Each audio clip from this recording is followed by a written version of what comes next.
अस्सलाम वालेकुम friends, welcome back to my YouTube channel. तो आज हम बात करेंगे प्री एम्पलीफायर के बारे में। जिस तरह की मेरे पास दो तीन आईसीज पड़ी हुई हैं कि प्री एम्पलीफायर किस तरह से काम करता है और इसका एम्पलीफायर में क्या काम होता है, तो आज हम इसके रिलेटेड ही बात करेंगे। एक एम्पलीफायर होता है, एक हमारा सिग्नल इनपुट होता है और एक हमारी बेस ट्यून या जिससे हम बेस ट्रेबल और हाई लो और मिड फ्रीक्वेंसी को कंट्रोल करते हैं, एक वो होता है। तो base tune, pre amplifier, operational amplifier, ये तकरीबन सभी एक ही चीज़ें हैं।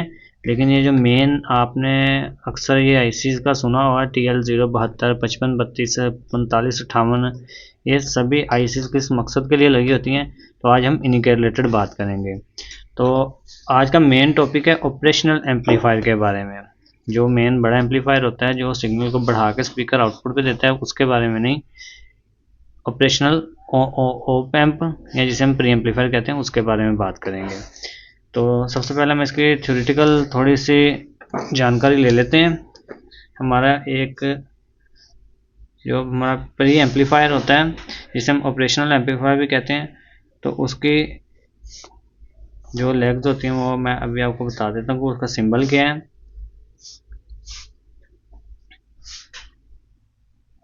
तो दोस्तों ये उसका सिंबल होता है ऑपरेशनल एम्पलीफायर का।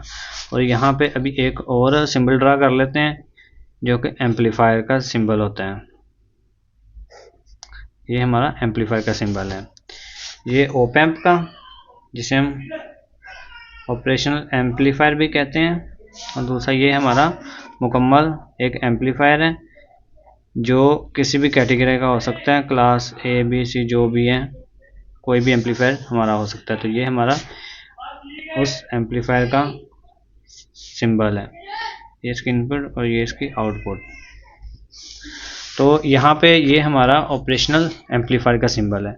तो यही हमारे पास ये आईसी हैं जो कि इनको जाहिर करता है। और ये जो आगे एम्पलीफायर है इसको अब अभी हम डिस्कस नहीं करेंगे कि एम्पलीफायर का आपको ही पता है कि एम्पलीफायर कम सिग्नल को बढ़ा के हमें साउंड आउटपुट करता है। तो ऑपरेशनल एम्पलीफायर का काम होता है कि अगर उसे हम सिग्नल देंगे तो वो उस सिग्नल को हाई करके दे देगा। एम्पलीफायर जो ऑपरेशनल एम्पलीफायर है वो सप्लाई को ऐड करते हुए हमारे कम सिग्नल को ज़्यादा करके देगा। और हमारा जो कम सिग्नल आ रहा होगा, जिस तरफ कम होगा उस तरफ ज़्यादा कर देगा, और जो ज़्यादा होगा उसे वैसे का वैसे ही रहने देगा। मतलब हमारा जो जिस साइड पे फ्रीक्वेंसी नीचे को जा रही होगी उसको हाई करके हमें देता है। तो ये ऑपरेशनल एम्पलीफायर कहलाता है। तो अभी इस ऑपरेशनल एम्पलीफायर में आप यहाँ पे देख सकते हैं कि यहाँ पे इसकी इनपुट है, ये इसकी सिग्नल इनपुट है। मैं अभी यहाँ पे ड्रॉ कर देता हूँ, ये इसकी सिग्नल इनपुट है। और यहाँ से इसकी आउटपुट और ये इसकी पॉजिटिव वी वोल्टेज की सप्लाई है हमारी, और ये हमारा इनपुट सिग्नल। अब ये हमारा इनपुट सिग्नल कहीं से भी आ सकता है। हमारे ऑडियो बोर्ड, हमारा जो ब्लूटूथ MP3 या हमारा माइक या गिटार या कोई भी और म्यूज़िक साउंड का इंस्ट्रूमेंट है, उससे हमारा ये सिग्नल आ सकता है, जो कि वक्तन फ़वक्तन कम और ज़्यादा होता रहता है। उस सिग्नल को कंट्रोल करके हाई बना के आउटपुट आगे प्री एम्पलीफायर में दिया जाता है। तो इस प्री एम्पलीफायर को हम ऑपरेशनल एम्पलीफायर या गेनर इसलिए भी कहते हैं, इसे सेपरेटर भी कहा जाता है कि ये साउंड को सेपरेट करता है। जिस तरह के हमारे पास कुछ साउंड है, एक साउंड हमारा आ रहा है, ये साउंड हमारा माइक से आ रहा है। यहाँ पे एक और साउंड हमारा आ रहा है, ये हमारा ब्लूटूथ से आ रहा है। एक हमारा ये साउंड आ रहा है क्योंकि ये भी हमारा एक माइक से आ रहा है। और एक साउंड हमारा ये भी आ रहा है। जिस तरह के बड़े डीजे साउंड में मुख्तलिफ़ किस्म के माइक लगे होते हैं जो कि मुख्तलिफ़ जगह पे पड़े होते हैं, तो ये एक हमारा सिग्नल गिटार से आ रहा है। ये गिटार से हम एक सिग्नल ले रहे हैं, ठीक है। तो अब ये सारे साउंड एक ही एम्पलीफायर में अगर हम यहाँ से इन्हें इस तरह से कॉमन करके, अगर ये हम रेजिस्टेंस बीच में ये 10K की रेजिस्टेंस है और ये हम तकरीबन 10 UF तक हम यहाँ कैपेसिटर लगा देते हैं, ये लगाना लाजमी होता है। ये हमारे सिग्नल इनपुट आ रहे हैं। अब अगर हम ये 10K की रेजिस्टेंस और ये 10 UF का कैपेसिटर इसके सीरीज़ में नहीं लगाएंगे और ऐसे ही इन सभी की पॉजिटिव सिग्नल जो है इन्हें आपस में मिक्स कर देंगे तो हमारे साउंड में डिस्टॉर्शन बहुत ज़्यादा बढ़ जाएगी।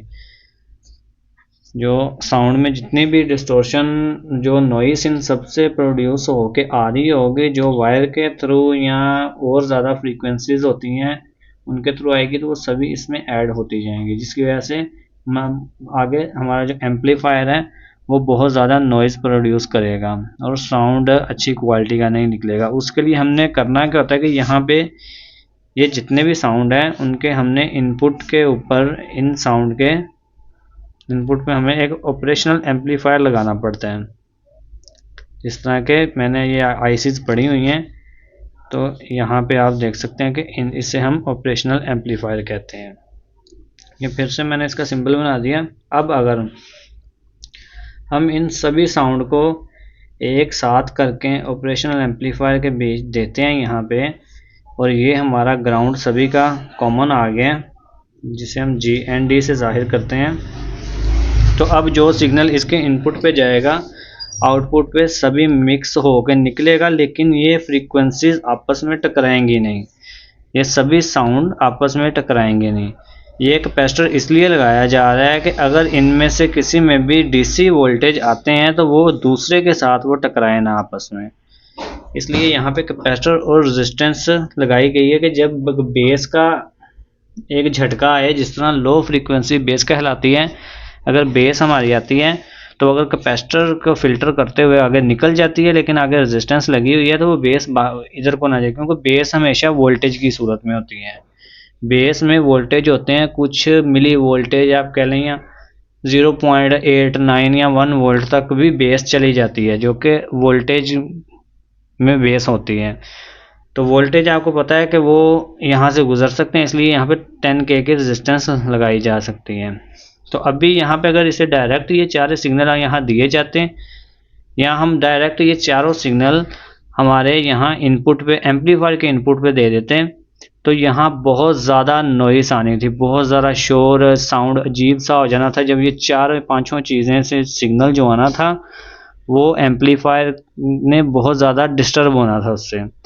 तो एम्पलीफायर को जो डायरेक्ट सिग्नल दिया जाता है, जब ज़्यादा सिग्नल हो तो डायरेक्ट हम अपने एम्पलीफायर को सिग्नल नहीं दे सकते, इसलिए हम इस ओप एम्प का इस्तेमाल करते हैं।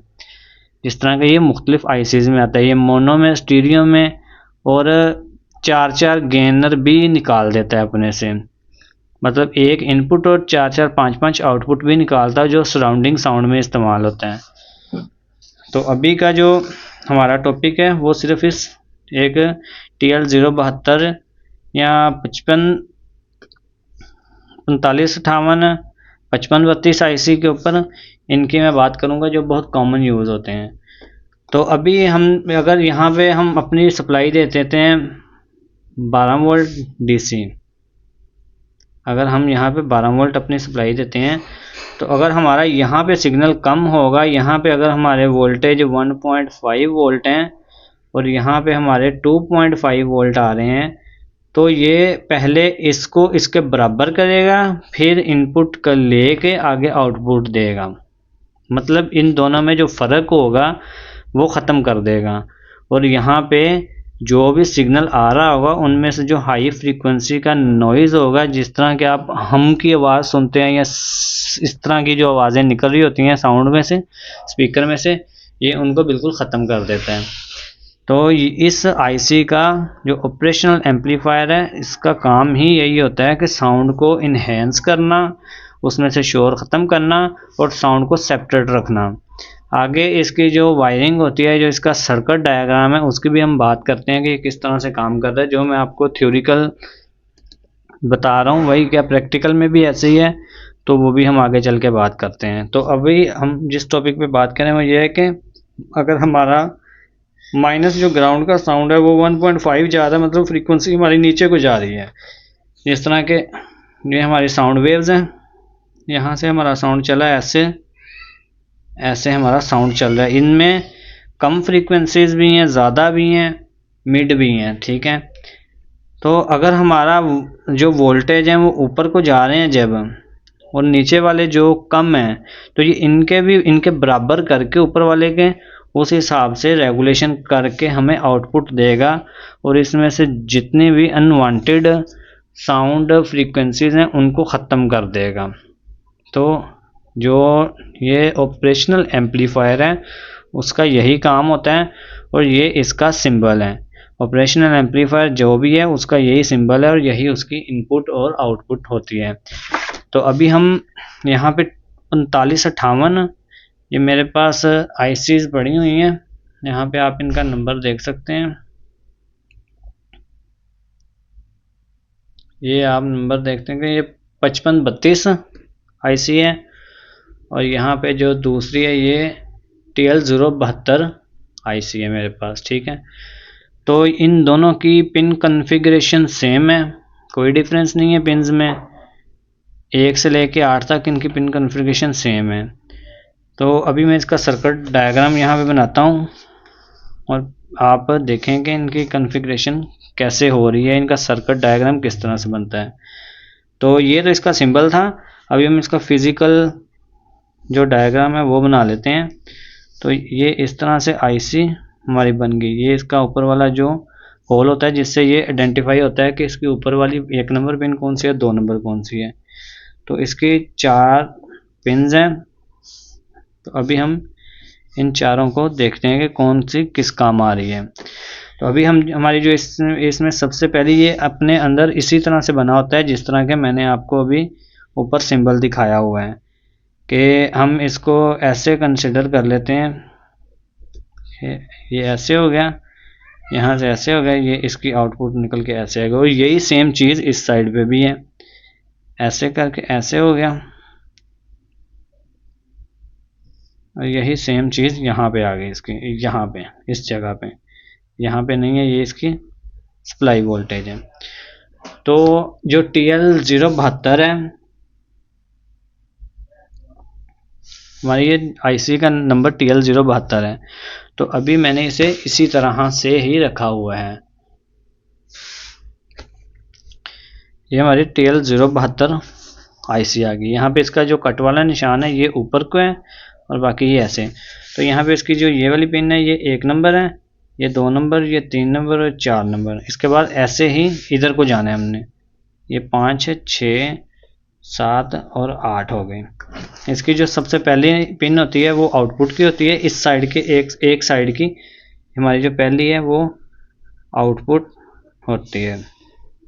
जो दूसरी है इसकी, ये हमारी इसकी इन्वर्टिंग पिन होती है। इन्वर्टिंग पिन क्या होती है ये भी हम आगे चल के बात करते हैं। और जो 3 नंबर होती है ये नॉन इन्वर्टिंग पिन होती है।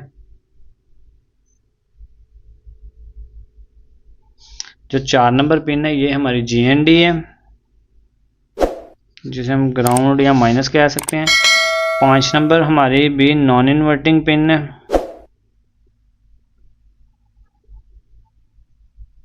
नॉन इन्वर्टिंग पिन है। और जो 6 नंबर है ये हमारी इन्वर्टिंग पिन है। जो 7 नंबर है ये इस साइड की आउटपुट है। और जो हमारी 8 नंबर है ये VCC है, VS वोल्टेज सप्लाई, जो हमने यहाँ पे देनी है। तो ये हमारी इसकी इनपुट, ये हमारी इसकी पिन्स बन गई हैं। तो अगर हम यहाँ पे जो नॉन इन्वर्टिंग पिन है इस पे पॉजिटिव सप्लाई दी जाती है, पॉजिटिव सिग्नल दिया जाता है, और इसकी इन्वर्टिंग पिन पे नेगेटिव दिया जाता है। इस साइड पे भी ये डबल आईसी, एक के अंदर 2 आईसीज हैं। मान के चलिए कि इसे सेंटर से 2 किया हुआ है, ठीक है। एक लेफ्ट और एक राइट स्टीरियो साउंड के लिए इस्तेमाल की गई है। इसमें मोनो में भी आती है LM358, वो भी सेम इसी तरह से। अगर उसकी भी वीडियो आपने देखनी हो तो आप इसी को देखें, आपको समझ आ जाएगी कि इसको अगर बीच में से सेंटर में से इधर इधर कर दिया जाए तो वो एक आईसी अलहदा से होगी। इनमें बहुत से आगे नंबर्स भी आ जाते हैं आईसीज में, जिनका अपना अलहदा से साउंड होता है, अपनी साउंड क्वालिटी होती है कंपनी मैन्युफैक्चरिंग के हिसाब से। तो अभी काम की बात यहाँ पे ये है कि जो नॉन इन्वर्टिंग पिन है इसे ये चेंज नहीं करती। जो आईसी है नॉन इन्वर्टिंग पिन जो पॉजिटिव साइड होती है इससे चेंज नहीं करती। हमेशा जो प्री एम्पलीफायर या ऑपरेशनल एम्पलीफायर जिसे हम कहते हैं, जो कि ये मैं आपको जिसका पूरा सर्किट समझा रहा हूँ, इसमें हमेशा ये इन्वर्टिंग पिन को ही बढ़ाएगा या कम करके देगा, इसे ही फिल्टर करेगा। जो नॉन इन्वर्टिंग पिन है इसे कुछ भी नहीं करेगा ये।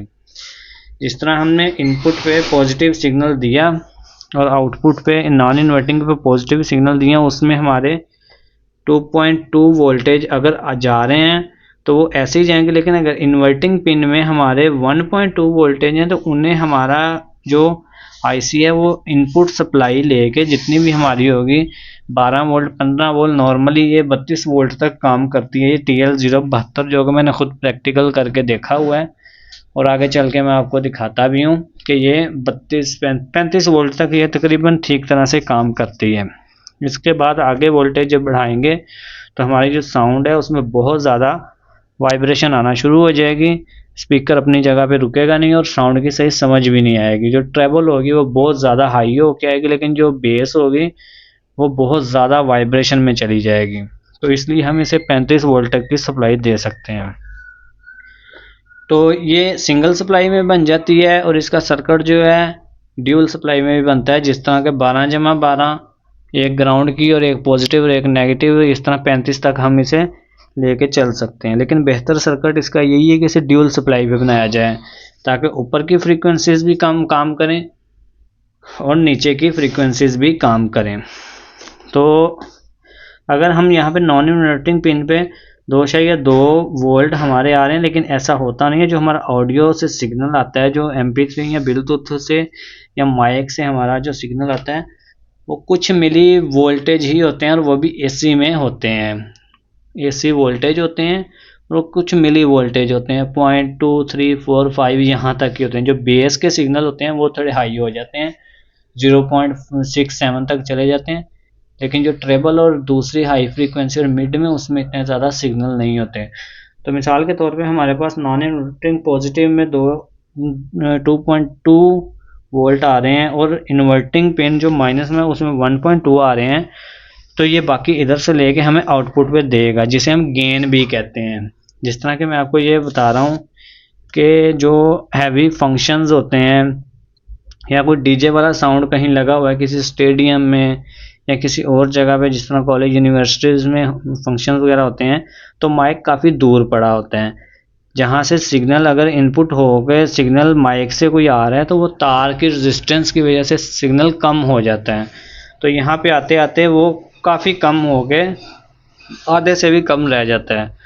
तो अगर वही डायरेक्ट सिग्नल हम अपने एम्पलीफायर के अंदर दे देंगे यहाँ पे, तो वो सही तरह से काम नहीं करेगा। उसके लिए हमें अगर वॉल्यूम हम पूरा भी खोल देते हैं, मतलब वॉल्यूम को अगर डायरेक्ट भी कर देते हैं, तो एम्पलीफायर में उतना ज़्यादा साउंड प्रोड्यूस नहीं होगा जितना हमें चाहिए होगा। तो उसके लिए हमें अपना साउंड जो इनपुट आ रही है हमारी सिग्नल, तो उसको बढ़ाने के लिए हमें यहाँ पे ये ऑपरेशनल ऑप एम्प इस्तेमाल किया जाता है। इसका एक काम तो हो गया सिग्नल को बढ़ा के देना, और दूसरा काम इसका नॉइज़ को ख़त्म करना और सेपरेट करना। मुख्तलिफ़ किस्म के जो साउंड आ रहे हैं, जिस तरह के यहाँ पे मैं आपको दिखा रहा हूँ कि काफ़ी ज़्यादा साउंड एक साथ मिल के आ रहे हैं, जो कि इनपुट पे काफ़ी चीज़ें हैं। माइक 5 माइक भी हो सकते हैं, MP3 साउंड, साथ में कोई म्यूज़िक चल रहा है, कोई जो वहाँ पे ढोल, कोई गिटार, कोई पियानो पड़ी हुई है, उनके माइक में से सिग्नल आ रहा है। तो उन सबको एक साथ लेके ये बढ़ा के आउटपुट पे देता है और यहाँ से हम इसकी आउटपुट सप्लाई लेके आगे अपने एम्पलीफायर को दे सकते हैं। तो एक लेफ़्ट साइड की आउटपुट होगी, एक राइट साइड की आउटपुट होगी, और इससे हम आगे एम्पलीफायर को दे सकते हैं। तो अभी मैं आपको इसका सर्किट भी समझाता हूँ कि ये किस तरह से काम करता है, जो कि इसका सर्किट मेरे पास पड़ा हुआ है। तो चलिए हम आगे सर्किट भी देखते हैं। जी तो दोस्तों, जिस तरह से आप यहाँ पे देख सकते हैं, ये मेरे पास एक बेस ट्यून है।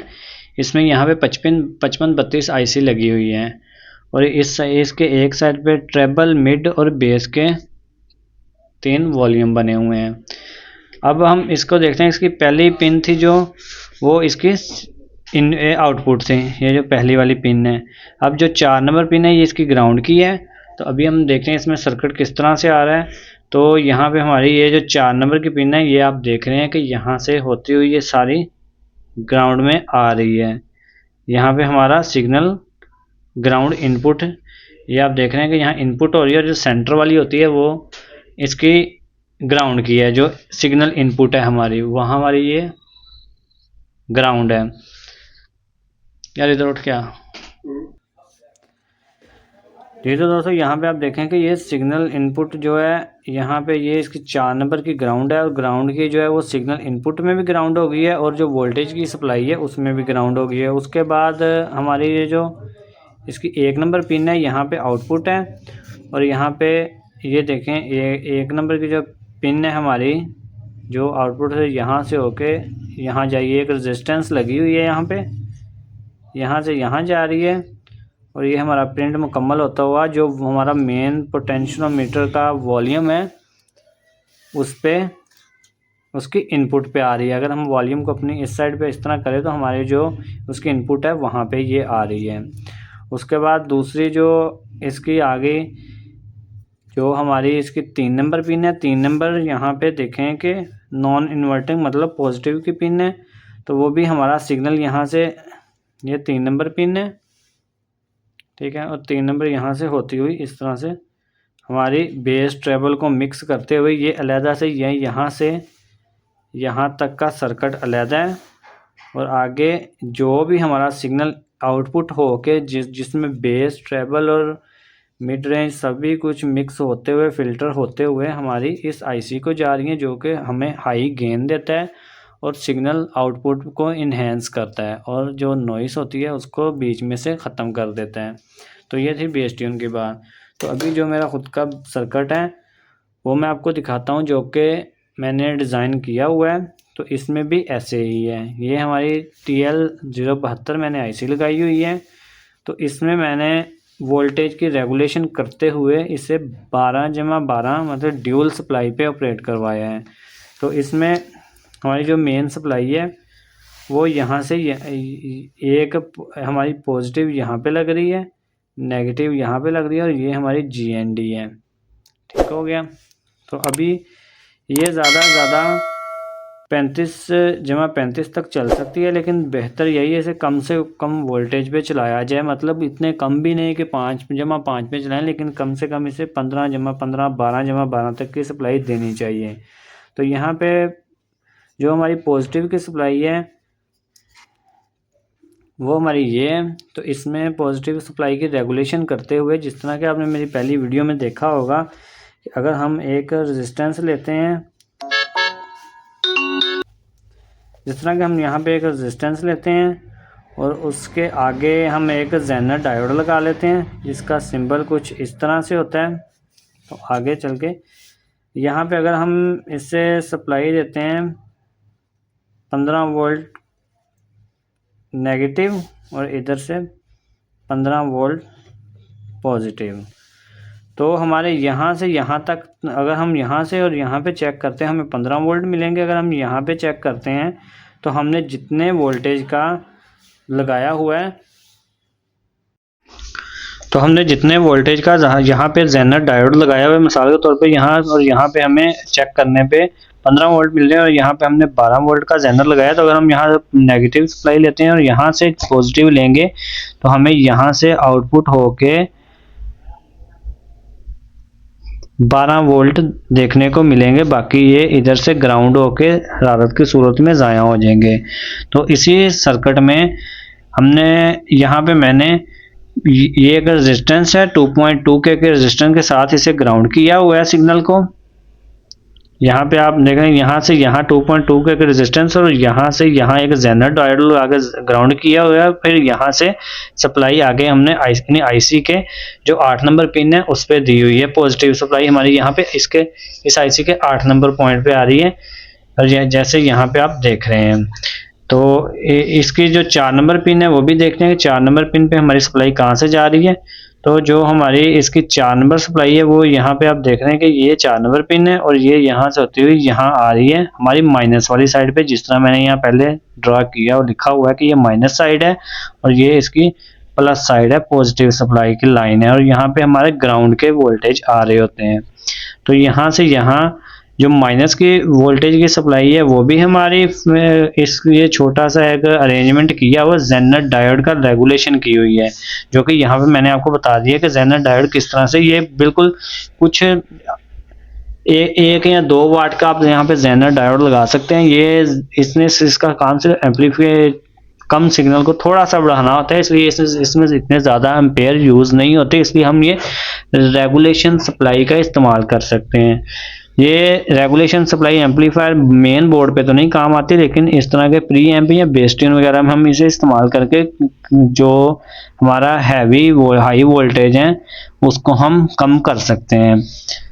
तो जिस तरह के इस आईसी को भी इस तरह इस्तेमाल किया गया, जो मेन काम है इसका वो इसी तरह से है जिस तरह के मैंने आपको ये बताया है, लेकिन इस एम्पलीफायर में इसकी ग्राउंड को यूज़ करते हुए जीएनडी के जो पॉइंट है, जो हमारा मेन ट्रांसफार्मर या सप्लाई है, उसकी ग्राउंड को हमने नॉन इन्वर्टिंग पिन के साथ अटैच किया हुआ है पॉजिटिव लाइन के साथ, और जो हमारा सिग्नल इनपुट आ रहा है वो हमने एक कैपेसिटर के थ्रू ग्राउंड किया हुआ है, जिससे हमारा जो सिग्नल इनपुट है वो ग्राउंड में चला जाता है।